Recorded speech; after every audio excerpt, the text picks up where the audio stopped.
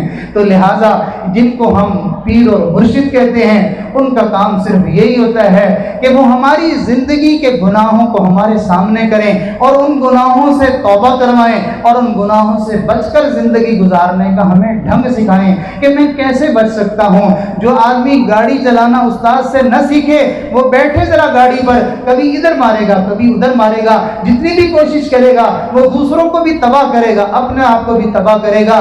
یہ بھی ایک انسانی جو جسم ہے، یہ بھی ایک گاڑی ہے جس کو جو ہے یہ چلانا سیکھا نہیں ہے جس نے، تو وہ اس وجود کو گناہوں سے پاک نہیں کر سکتا ہے۔ کبھی نظر خطا کرے گی، کبھی زبان خطا کرے گی، کبھی کان خطا کریں گے، کبھی کسی گناہ میں پھنسے گا کبھی کسی گناہ میں پھنسے گا، اور اگر کوئی بھی گناہ نہیں کرے گا تو پھر ایک اور خطرناک گناہ میں مبتلا ہو جائے گا۔ وہ گناہ کیا ہے؟ وہ یہ ہے کہ وہ اپنے آپ کو بڑا نیک پاک سمجھنے لگ جائے گا۔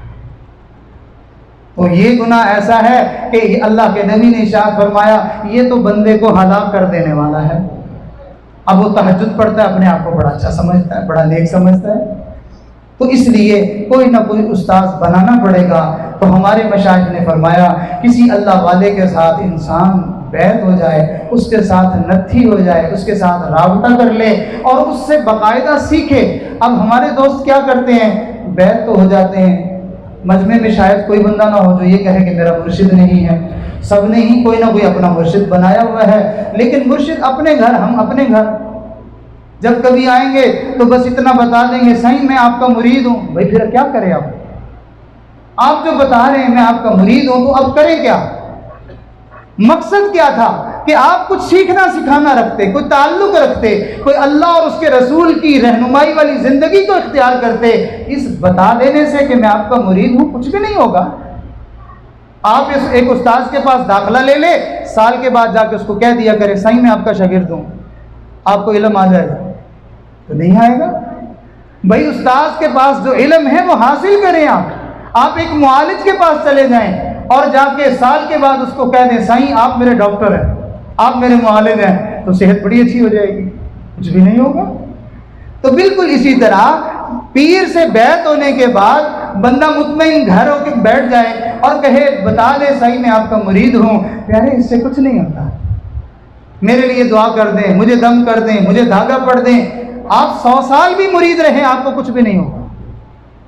بننا، سنورنا، سیکھنا، محنت کرنا، اپنی زندگی کو بدلنا، یہ مقصد ہوتا ہے۔ لہٰذا آج ہم سب مل کے اللہ کی بارگاہ میں توبہ بھی کرتے ہیں، اور جو دوست باقاعدہ سلسلے میں شامل ہو کر زندگی کو سنوارنے کی محنت میں شامل ہونا چاہتے ہیں وہ دل میں توبہ کے ساتھ ساتھ بیعت ہونے کی بھی نیت فرما لیں۔ انشاءاللہ ان کو اعمال اور اوراد بتائے جائیں گے، وہ پابندی کے ساتھ کرتے رہیں گے اور رابطے میں رہیں گے۔ ہمارے بزرگوں نے ایسے وظیفے اور ایسے اوراد بتائے ہیں جو بندہ پابندی کے ساتھ کرے، انہوں نے فرمایا کہ ہم اللہ کی قسم کھا کے کہتے ہیں کہ جو بندہ ان اوراد و وظائف اور ہماری بتائی ہوئی ترتیب کے مطابق زندگی گزارے، اللہ اس کو موت سے پہلے اپنی ولایت عطا فرما دے گا، اللہ اس کو اپنا دوست بنا لے گا۔ تو سارے دوست جو ہے وہ توبہ کی نیت فرما لیں اور دل میں عزم کریں، ارادہ کریں، اللہ میں نے غلطیاں کی، میں نے خطائیں کی، میں نے گناہ کیے اور میں نے اپنی زندگی کو برباد کر لیا، میں اپنے آپ کو سنوارنا چاہتا ہوں، اللہ میں اپنے گھر کو سنوارنا چاہتا ہوں، میں اپنے معاشرے کو سنوارنا چاہتا ہوں، اللہ اس کی ابتدا میں اپنے آپ سے کرتا ہوں، میں اپنے آپ کو بناؤں گا، سنواروں گا۔ اللہ تعالیٰ مجھے توفیق عطا فرمائے، آپ حضرات کو بھی توفیق عطا فرمائے۔ سب دوست جو ہے وہ توبہ کی بھی نیت فرما لیں، اور جو سلسلے میں بیعت ہونا چاہیں تو وہ حضرات ساتھ ساتھ بیعت کی بھی نیت فرما لیں۔ جو کلمات پڑھائے جائیں وہ سچے دل سے پڑھ لیں، اور آخر میں جو اوراد و وظائف بتائے جائیں ان کو پابندی کے ساتھ کرنا شروع کر دیں۔ انشاءاللہ آپ کی زندگی بدلے گی، آپ خود کہیں گے کہ واقعی اللہ نے میرے حالات کو، میری زندگی کو بدل دیا ہے۔ اللہ رب العزت ہم سب کا آنا مل بیٹھنا، کہنا سننا اپنی بارگاہ میں قبول فرمائے۔ خطبہ سن لیجیے، الحمدللہ وکفی وسلام علی عبادہ الذین اصطفی، اما بعد یہ کلمات پڑھیے، اعوذ باللہ من الشیطان الرجیم، جو بھی سچے دل سے ان کلمات کو پڑھے گا اللہ یقیناً اس کی توبہ قبول فرما لے گا. تو سارے دوست پڑھیں, کوئی بھی زبان خاموش نہ رہے. بسم اللہ الرحمن الرحیم. بسم اللہ الرحمن الرحیم. لا الہ الا اللہ محمد رسول اللہ. آمنت باللہ وملائکتہ وکتبہ ورسلہ والیوم الآخر والقدر خیرہ وشرہ من اللہ تعالی والبعث بعد الموت. آمنت باللہ کما ہوا بأسمائہ وصفاتہ وقبلت جميع أحكامه إقرار باللسان وتصديق بالقلب. أشهد أن لا إله إلا الله وأشهد أن محمدا عبده ورسوله. أستغفر الله ربي من كل ذنب وأتوب إليه. أستغفر الله ربي من كل ذنب وأتوب إليه. أستغفر الله ربي من كل ذنب وأتوب إليه برحمتك يا أرحم الراحمين. ان کلمات کے پڑھنے سے ہم توبہ کار ہو چکے ہیں, اور جنہوں نے بیعت ہونے کی نیت کی وہ سلسلہ عالیہ نقشبندیہ مجددیہ میں بیعت ہو چکے ہیں. چند ایک اوراد و وظائف ہیں, ان کو پابندی کے ساتھ کریں گے, گویا کہ یہ ان کے نیک بننے کے لیے سبب ہے. وہ اس کو پابندی کے ساتھ کریں گے, اللہ تعالیٰ اپنی رحمت سے گناہ چھڑوا دیں گے, نیکی کی توفیق کے دروازے ان کے اوپر کھلتے جائیں گے. ایک وقت آئے گا کہ پوری زندگی نیکی پر آ جائے گی, گناہ زندگی میں کچھ بھی نہیں رہیں گے, تو آپ کو ایسا لگے گا جیسے میں دنیا میں نہیں بلکہ جنت میں زندگی گزار رہا ہوں. تو اللہ تعالیٰ ہمیں ان معمولات کی قدردانی بھی نصیب فرمائے اور ان کی پابندی کرنا بھی نصیب فرمائے. پہلا عمل ہے استغفار. 100 دفعہ صبح 100 دفعہ شام استغفر اللہ ربی من کل ذنب واتوب الیہ. یہ 100 دفعہ صبح پڑھے, 100 دفعہ شام کو پڑھے, تو دل میں نیت ہو اس وقت کہ میں اللہ سے معافی مانگ رہا ہوں. اور دوسرا عمل ہے درود پاک, ایک تسبیح صبح ایک تسبیح شام. اللہم صلی علی سیدنا محمد وعلی آل سیدنا محمد وبارک وسلم. 100 دفعہ صبح پڑھ لیں, 100 دفعہ شام کو پڑھ لیں. اور تیسرا عمل قرآن کریم کی تلاوت روزانہ کریں. بھلے آپ ایک بارہ نہیں کر سکتے, آدھا کر لیں, ایک پاؤ کر لیں, آپ ایک صفحہ ہی پڑھ لیں, لیکن قرآن سے دوستی ضرور لگا لیں. روز قرآن مجید پڑھیں. جس دن آپ قرآن نہ پڑھیں آپ سوچیں کہ آج میں نے گویا کہ اللہ تعالیٰ کے ساتھ باتیں نہیں کی ہیں, تو میں اپنے اللہ سے پہلے بات کر لوں. تو سونے سے پہلے قرآن لیں اور تھوڑی دیر بیٹھ کے تلاوت کریں, پھر آپ سو جائیں. یہ رحمتوں والا, یہ برکتوں والا خزانہ, یہ شفا سے بھری ہوئی کتاب, اس کو ضرور پڑھا جائے. اور اگلا عمل ہے جو بڑا ہی اہم ہے, آپ کی زندگی میں سب سے زیادہ نفع دینے والا جو عمل ہے وہ یہ ہے کہ آپ صبح شام 15-20 منٹ کے لیے ساری دنیا سے اپنا تعلق توڑ کے اپنے رب کے ساتھ دل کا تعلق جوڑ کے بیٹھ دیں. اور اس کا طریقہ آسان سا ہے کہ آنکھیں بند ہو, سر جھکا ہوا ہو, انسان یہ نیت کرے کہ اللہ کی رحمتیں میرے دل میں نازل ہو رہی ہیں, ظلمتیں سیاہیاں سب دور ہو رہی ہیں, اور میرے دل کی دھڑکنوں میں آواز آ رہی ہے اللہ اللہ اللہ اللہ. اپنے دل کی دھڑکنوں کو سننا ہے اس تصور سے کہ وہ اس میں سے اللہ اللہ کی آواز آ رہی ہے. بس ہمارا اتنا کام ہے کرنے کا, چلتے پھرتے دھیان اللہ کی طرف رکھیں. یہ اعمال ایک دفعہ پھر سن لیجیے. استغفار 100 دفعہ صبح 100 دفعہ شام, درود پاک ایک تسبیح صبح ایک تسبیح شام, قرآن کریم کی تلاوت جتنی اللہ توفیق دے, صبح شام 15-20 منٹ بیٹھ کے دل کی اللہ اللہ سننی ہے. چلتے پھرتے دھیان اللہ کی طرف رکھیں. اور جب کبھی اللہ توفیق دے تو اپنے مرشد سے, اپنے شیخ سے رابطہ بھی کر لے, فون کے ذریعے سے, میسج کے ذریعے سے, ملنے کے ذریعے سے, اور رابطہ کر کے یہ بتائے کہ میں یہ اعمال کر رہا ہوں یا نہیں کر رہا. اگر کر رہا ہوں تو اس کا کیا میرے اوپر اثر ہوا, نہیں کر رہا ہوں تو پھر میرے رکاوٹ کیا چیز ہے، کیوں نہیں کر رہا، یہ بتانا ہوتا ہے۔ جیسے ڈاکٹر سے بندہ دوائی لے کے اس کو یہ بتاتا ہے ڈاکٹر صاحب میں نے یہ دوائی کھائی تھی، اس کا یہ فائدہ ہوا، اس کو یہ نہیں بتانا ہوتا کہ ڈاکٹر صاحب میرا کاروبار نہیں چل رہا۔ بھائی ڈاکٹر صاحب کو آپ کے کاروبار سے کیا واسطہ ہے؟ آپ نے جو دوائی دی ہے اس کے بارے میں بات کریں۔ ڈاکٹر صاحب کو آپ یہ بتا رہے ہیں کہ ڈاکٹر صاحب میری بہن کا رشتہ نہیں ہوگا، تو بھائی اس کے پاس تو کوئی ایسا کیپسول نہیں ہے کہ وہ دوائی دے دے تو رشتہ ہو جائے۔ تو ہاں زیادہ سے زیادہ آپ اتنی بات کہیں کہ کسی اللہ والے سے کہ اپنے اعمال بتا کے ان کو یہ کہیں کہ حضرت ہمارے گھر کے کچھ مسائل ہیں، پریشانی ہمارے لیے دعا کر دی، اللہ خیر سر۔ یہی بات کافی ہے کہ ہم جہاں جائیں یہی بات رٹ لگائی ہوئی ہے کہ یہ مسئلہ وہ مسئلہ وہ مسئلہ۔ اس بھرے مجمع میں کوئی ایک بندہ کھڑا کرے جو یہ کہے کہ مجھے کوئی مسئلہ نہیں ہے۔ بھئی یہ دنیا ہے ہی مسائل اسلام۔ جس بندے کو آپ مسائل بتا رہے ہیں آپ کبھی اس سے پوچھیں کہ اس کے مسائل اتنے زیادہ ہیں کہ آپ اس کو برداشت ہی نہیں کر سکتے۔ اللہ والوں کے اوپر جو مسائل اور جو حالات ہوتے ہیں وہ ہمارے اوپر ایک دن کے ڈال دیے جائیں ہم ویسے ہی پاگل ہو جائیں۔ یہ تو اللہ کی ان کے ساتھ مدد ہوتی ہے۔ چنانچہ نبی علیہ الصلوۃ والسلام دنیا میں تشریف لائے، آپ سب سے بلند ہستی ہیں۔ آپ نے فرمایا جتنے دکھ مجھے پہنچائے گئے ہیں، جتنا مجھے ستایا گیا ہے، جتنے مسائل آپ کے لیے کھڑے کیے گئے ہیں اتنا کسی اور کے لیے نہیں کیے گئے۔ تو اس لیے دنیا میں ہر بندے کو مسئلہ ہوتا ہے۔ ہاں یہ اوراد و وظائف جو بتائے گئے ہیں یہ